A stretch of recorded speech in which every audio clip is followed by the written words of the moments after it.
আসসালামু আলাইকুম। ওয়ালাইকুম আসসালাম। কি আছিস? ভালো আছেন?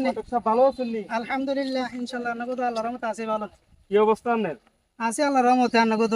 আম ইয়ো আর কাছে একটা ভালো ছেলে আছে।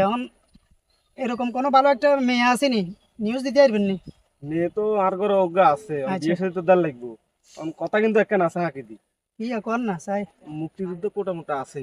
আছে আছে আছে, এটা এক নাম্বার আছে। এই চলে আর কইন কে? মুক্তিযুদ্ধ আছে বুঝছেন নি? হ্যাঁ। সরকারি চাকরিও করে। হুম। ছেলে মানে ছেলের দাদা কয় হ্যাঁ। টেয়া লাগবো 10 লাখ। আস্তাগফিরুল্লাহ, কিতা কন? হ্যাঁ, যৌতুক তো হারাম, ইদা কন? এটা আপনি জানেন না? আর তাহলে বাজিরে আমি যৌতুক দি মাইয়ে বিয়ে দিতেন না।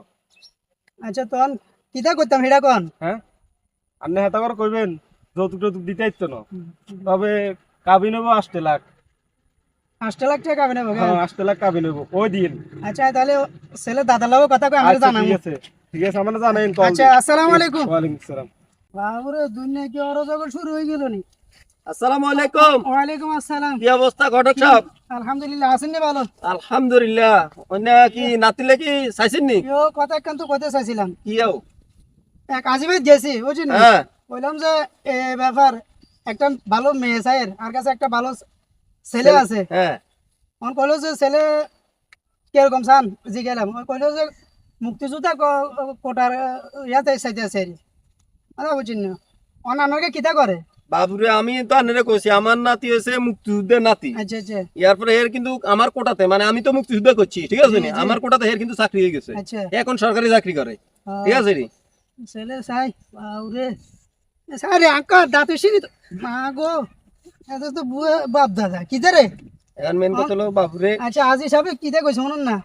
অনেক কইছেন নি টিয়া 10-এর কথা কইছেন নি? কইছি কইছি বাউরে দুনিয়া অরাজক শুরু হয়ে গেছে কই জান কইলাম যে মুক্তিযোদ্ধা কোটার আর কাছে ছেলে আছে টিয়া লাগবে 10 লাখ। আজি সাহেব 3 লাখ ডিউটি করে আস্তা করে নাও জমিটা হারাম হারাম, ঠিক আছে নি? আর আবার কথা আরেকখান কই দিছে ইয়া ওই 10 লাখ টাকা হারাম কইছে, আবার 8 লাখ টাকা কাফিনের কথাও কইছে। তো এখন দিরে হজ করেছে কি? এত হজ করবার কাম কি? 8 লাখ টাকা কাবিন দে, আর নাতিকে 8 লাখ টাকা দিতে পারবি? আর এবেলা আরো আজি সাহেব তো এখন 8 লাখ টাকা হাতে ন দিতে লে তোর ঘরে তো খোলা মাইয়া হয়, এটা তো জারি হইব, ওই তো না আনে কি কোন? না ঠিক আছে ঠিক তো আছে, এখন এই জারগারে আছে কে যাইতে কইছে? দরকার আছিল নি? আল্লাহ জানে কিতা করলে। তো আপনি এই জারগার কাছে গেছেন কি লাই?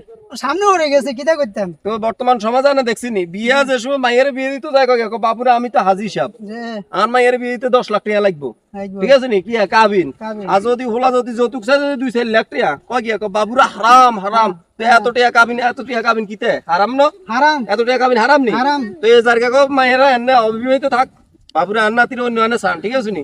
আমার কথা হলো যদি কাবিন যদি 2 লাখ হয়, আন্নাতি কিন্তু ক্যাশ টাকা 2 লাখ টাকা দিয়ে দিব, ঠিক আছে নি? কোনো বাকি থাকতো না, মায়ের পাওনাটা মায়ের কি দিব? বুঝে দিয়ে দিব, ঠিক আছে নি? এটা মাথায় রাখিয়েন। ওকে আপনি এরকম মাইয়া চাইেন, ঠিক আছে নি? আপনার কথা ঠিক আছে। আচ্ছা ঠিক আছে, আবার যাই আই কি নিউজ দেয় না জানাই। আচ্ছা ওকে ওকে, আল্লাহ হাফেজ। বাউরে দুনিয়া কি অরাজকের সৃষ্টি হয়ে গেল। মাইয়ার বার কাছে গেলাম আজি সাহেব, কইলাম তো টিয়া দিতে হইব 10 লাখ হোলার পক্ষে তুন। এ কয় হারাম। কোন হোলার পক্ষে গেছি এটাও কয় যে কি 10 লাখ টিয়া যৌতুক দিতে হইব, তখন এটাও তো হারাম। তো যৌতুক লোনও হারাম, কাফিন যে এত টাকা করছে এটাও তো হারাম। আড়া হাতের ঘষাঘষি মোচার মরণ, এগুলি হাত ধরা সম্ভব না। এইসব কইতে হইলে ওই আওতে পারতেও লোক লাগবো, ঠিক আছে নি? মিশা কথাও কই দিতেন না আর 2 নম্বরে কই দিতেন না, এসব দ্বারা হাত ধরা হইতো না। সালাম।